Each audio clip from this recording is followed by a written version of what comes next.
Good guy, that Mike Garafolo. Here's Mike Garafolo from the NFL Network. Great to chat with you, Mike. Mike McCarthy, we thought surely he's going to be returning. As it turns out, he will not be returning at all. And now the fascinating names are coming to the forefront of a potential new head coach for the Dallas Cowboys. Maybe the most fascinating being Deion Sanders, which would be incredible from a media perspective. But at the end of the day, Mike, are teams really waiting for the Lions to either lose in the playoffs or just win the Super Bowl before they actually hire a head coach? Let's take those on one by one. Mike McCarthy, now a highly sought-after coach on the market after the Cowboys let him go. They absolutely did talk about potential. Maybe there wasn't a formal offer exchange, but potential contract structure. It sounded like the Cowboys wanted a shorter deal. And Mike McCarthy saying, I've won 12 games for a couple of years in a row before this year. I deserve more than that. I also won a Super Bowl previously. You might want to go back and check my resume. So those sides don't come to an agreement. McCarthy on his way to Chicago to interview with the Bears. The Saints likely going to be next week as well. Wouldn't be surprised if he's back on the sideline in 2025 as a head coach, and if so, deservedly so. As for the Cowboys, that Deion Sanders thing is sort of real until it's no longer real, and he's committed to go back to Colorado, maybe with a new deal. A lot of times we see these college coaches use this as a way of getting a deal to remain in college. Until that happens, I'm going to say, it's got the possibility of being real. Now, you'd have to kind of do some things to help Deion Sanders be successful. He's not going to come in and be the kind of guy that's going to call the offense or even call the defense. He's going to need some veteran coaches around him. He had Mike Zimmer, who was with the Cowboys now. He had him for a short time in Colorado, as well as Pat Shurmur. It would have to be the same kind of setup if he's going to be the coach of the Cowboys. We'll see. Jason Witten is still in there somewhere in play.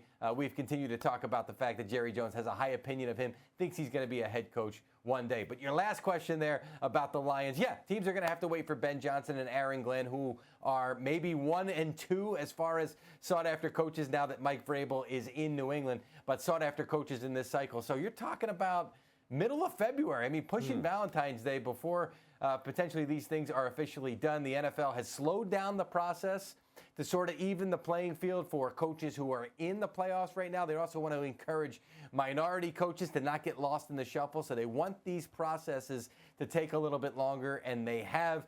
Used to be teams wanted things done before everybody went to the Senior Bowl, which is the last week of January. That's not the case anymore. It is middle of February. And teams might have to wait for those guys if they are in the Super Bowl.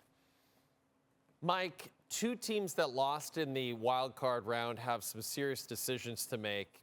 My question for you is, does Sam Darnold have a future with the Minnesota Vikings? And do Justin Fields or Russell Wilson have a future with the Pittsburgh Steelers?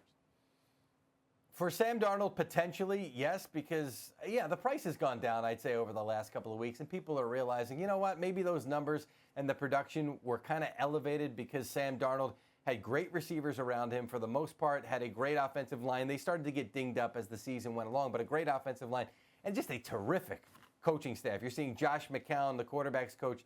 He's getting attention, as well as other guys on that Minnesota Vikings coaching staff under Kevin O'Connell, who very well may be the coach of the year and is a terrific offensive mind. So I would suggest to other teams that are looking to Sam Darnold to be a starter, a bridge quarterback, you better make sure you have the same kind of setup to make him successful if you expect the kind of production that he had over the long haul. And Kevin O'Connell, after the game on Monday, did say, let's look at the entire body of work, not just the last couple of weeks. So he could still be there, compete with J.J. McCarthy at a reasonable deal, and still be maybe the guy that pushes McCarthy or even starts until McCarthy is ready. We shall see. It's very rare to see a quarterback lose his entire first year. Didn't get any reps, didn't get anything because of the injury to his knee. You talked about the Steelers, Russell Wilson and Justin Fields. Do I think both will be back? No. Do I think one could be back? Yes. And I believe that actually may be Wilson. He has had Mike Tomlin's support from the time that Tomlin was in meetings in the spring and said, we can get this guy for the veteran minimum with the Broncos picking up most of the tab. Absolutely, we're going to do that. So he was the driving force then. He was the one that said that Wilson was in the pole position in the spring in the competition. He's the one that, even after Wilson had the calf injury, didn't start the season, he went upstream and said, I don't care what everybody else thinks about what Justin Fields is doing. We're going to start Russell Wilson, and he stuck with him. My understanding is he still has Tomlin's support. Now, he's not going to be the unquestioned number one quarterback going into 25, I don't think. He won't even be in the pole position the way that Tomlin said it, I don't think. But he could be on the roster, and he could be competing. He could be pushing, whether it's a veteran or a rookie. I believe he's still got a lot of support from Tomlin. As for Fields, I'm looking at Arthur Smith, the offensive coordinator, who's up for a couple of head coaching jobs, Jay, including the Jets, where I think he's got a legit shot. If he winds up somewhere else, I wouldn't be surprised to see Justin Fields follow Arthur Smith, because I do believe that Smith had a high opinion of Fields and felt like they were starting to develop something there. So a lot of dominoes that still need to fall. But, yeah, both of those guys, and at least one, I would say Wilson being the stronger one, has a shot to return to Pittsburgh. All right, let's look ahead to this weekend, Mike. Thanks to the fact that only one road team won in the wild card, we've got a real stacked divisional round coming up. Are there any particular matchups that catch your eye? I mean, all of them, really. The Texans are playing again at 4:30 on a Saturday. When I put out the schedule when it was finally released on Sunday, I had somebody say, if the Texans ever make the Super Bowl, the NFL is going to move it to 4:30 Eastern time on Saturday, because that's when they always seem to play. Look, I think it's going to be tough with them having the injuries at the wide receiver position. Nico Collins, now Deontay Johnson's out of there.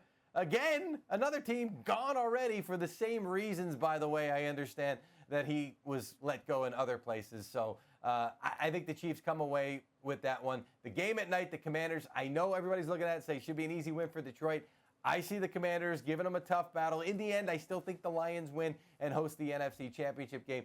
Then you get to Sunday, Eagles-Rams. Last time, this was not as close of a game as I think it's going to be this time. This Rams defense has held teams under 10 points in the last 4 games that they've played, 4 meaningful games. I throw out Week 18 because they rested a lot of guys.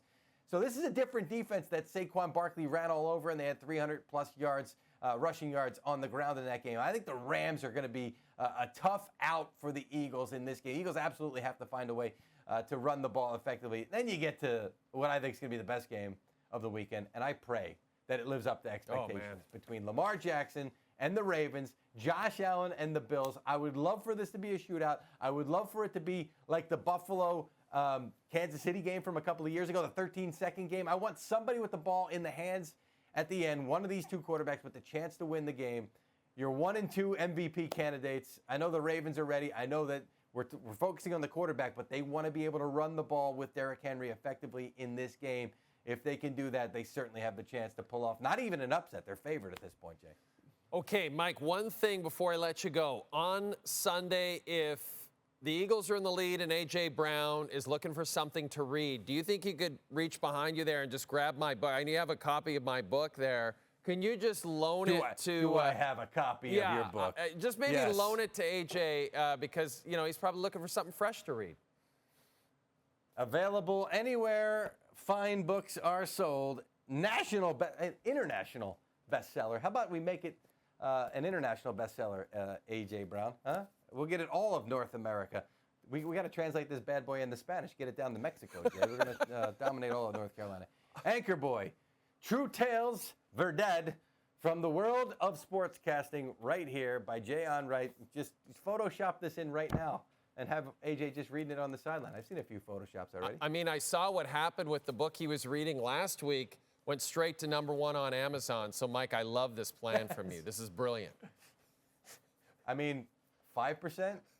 Yeah, we'll call it 5%, Jay. If that happens, I'll take it. Sounds good. I'll accept that cut. Thanks, buddy.